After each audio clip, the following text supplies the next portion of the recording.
Cyber attacks are becoming more frequent and more intelligent, dangerous times. So, what can businesses, big and small, do to protect themselves?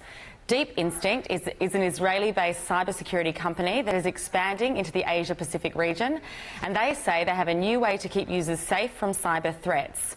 The company's Senior Vice President for Asia-Pacific, Stuart Fisher, joins me in the studio after flying in from Singapore.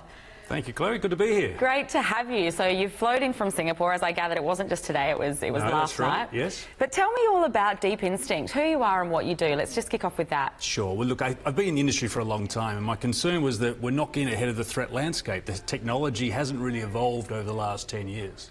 So what we're doing with Deep Instinct is something quite unique. We've taken from academia the development of artificial intelligence through to machine intelligence and now deep learning, and bringing that capability to the fight against what is an ever-increasing threat profile. Right. Let's just break it down then. We've spoke about sort of deep learning, machine learning, AI. Sure. Can we just sort of nut it out, the differences between those three sort of strands, if you like? Absolutely. I think people may be surprised that artificial intelligence and machine learning have actually been around for quite a few years, a couple of decades in fact.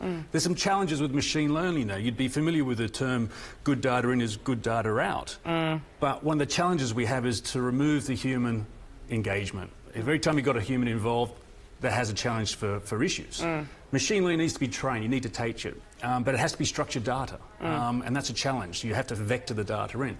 With deep learning, which is an evolution of that, we now have the ability to train the system with raw data. So the more data we can expand and train the deep learning system with, the better allocated it's going to be to be able to detect threats as they come forward. So it's quite an exciting iteration and change within the artificial intelligence space. Yeah, it is. It's exciting and different, and I think, as I mentioned in the sort of opener, this is a big industry at the moment, isn't it? I mean, we're seeing more and more, as you know, the more technical the world gets, the more threats are out there. Is that why a company like yours has sort of come about? And then I'd love to talk to you a bit about growth and where you're going next. Absolutely. Look, I think the forecast is by 2025, the cybersecurity industry for artificial intelligence is going to be around $34 billion globally. So it's going to be an exceptional growth trajectory based, unfortunately, on the threat matrix that's out there.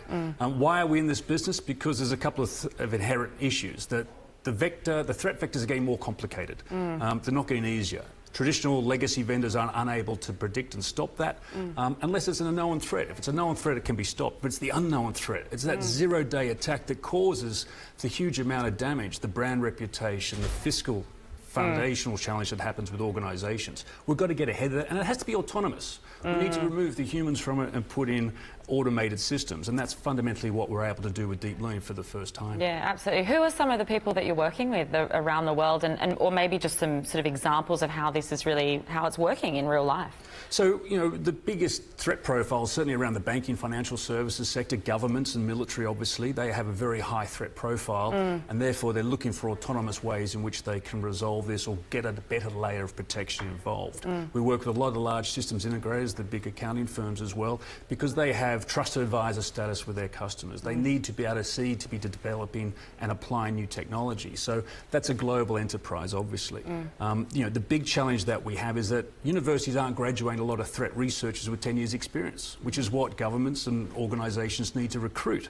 So we don't use it threat researchers, we're using data scientists. And if you look at the challenge of cyber, we're resolving it with deep learning through math and algorithms. Yeah. And using data scientists, they're what's being graduated from university these days, not threat researchers. So we've got to move from a reactive sense of looking at cyber from a threat perspective to a proactive one.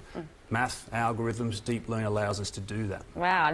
I mean, there must be some people kind of going into these industries at the moment. I love that you've brought up the kind of education piece. Sure. Do you feel that we're sort of seeing new people come through, I guess, education systems around the world? You're Singapore-based, and actually I spend a bit of time in Singapore and across Asia. I love that their education system are really training up, you know, the data scientist type of people. Absolutely. If you look at traditional vendors in our space, they would have hundreds, if not thousands, of people dedicated to threat research.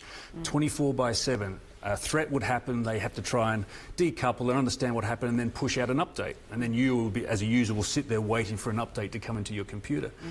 We do exactly the same volume of work, but it may surprise you, we only have 3 people doing that. Yeah. So from thousands of threat researchers to 2 or 3 threat researchers means the vast majority of our workforce, we have 60 engineers and PhDs in Tel Aviv, are data scientists. That math and algorithms and automating that is so critical to getting ahead of this threat matrix. Yeah, well, it gets ahead of the threat matrix and it also cuts costs down. You can operate really powerfully, can't you, with that sort of technical footprint? So can companies. So it's not just us in developing the technology, it's how corporations and governments deploy it.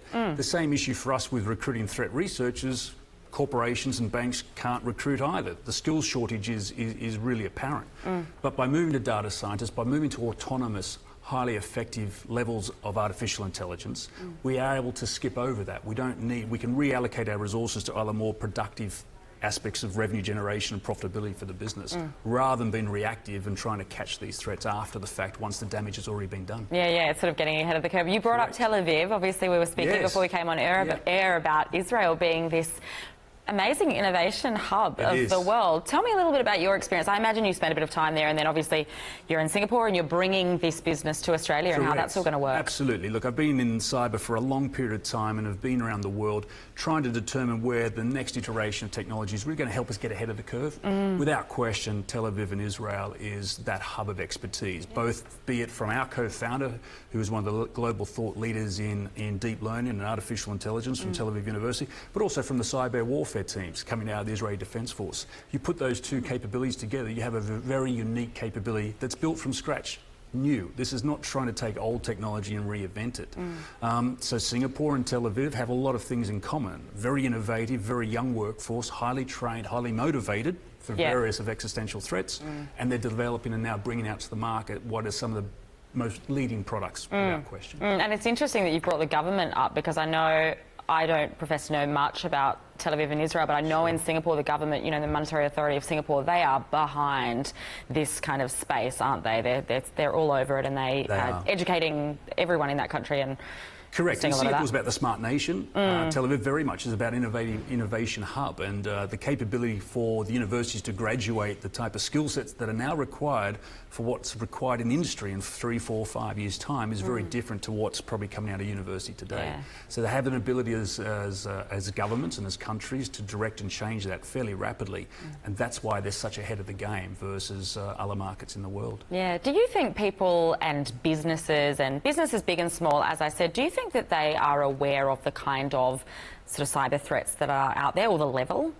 Look, I think there's an awareness and a fear factor of what may be out there. There's a bit of close the eyes. You know, we're not going to worry about it until it affects us or only affects someone else. I think governments in general are trying to do the right thing. Australia's got mandatory disclosure legislation coming in soon. That in itself is not going to push organisations to make investments that they need. But I think our industry has done a disservice in that we're providing some pretty complex solutions and missed messages to the market. A CISO is in charge of an organisation, or a CEO and the board want to know, are we protected? But more importantly, are we protected for the threat we don't know where it's going to come from? It's a zero-day threat. It could be a targeted threat. It could be specific to our organisation.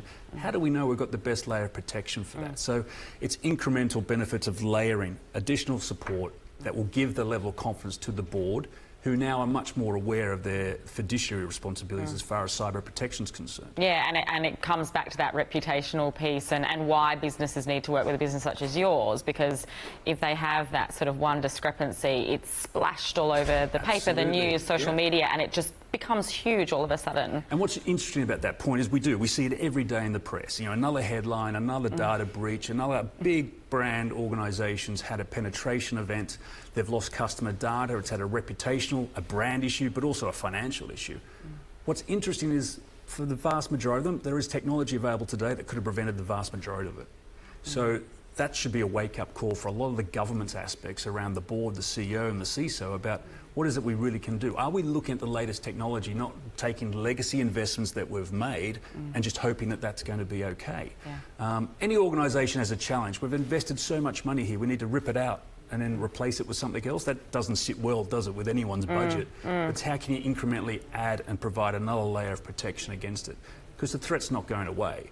One of the biggest In fact, they're going to get more intelligent. Well, they are, and that's exactly my next point. One of the biggest threats coming, Chloe, is that 2018 we're going to see a huge kick-up in artificial intelligence being used by cyber criminals. and then we're really going to be fighting against that. So this is going to escalate pretty rapidly. We're already seeing that today, but there is technology available that can help get ahead of the curve. Yeah, it's kind of threatening and challenging, but it's good to know that there are some great solutions out there. Stuart, thank you so much for coming on Summer Money. You're really welcome. Fantastic to Thank talk to you there.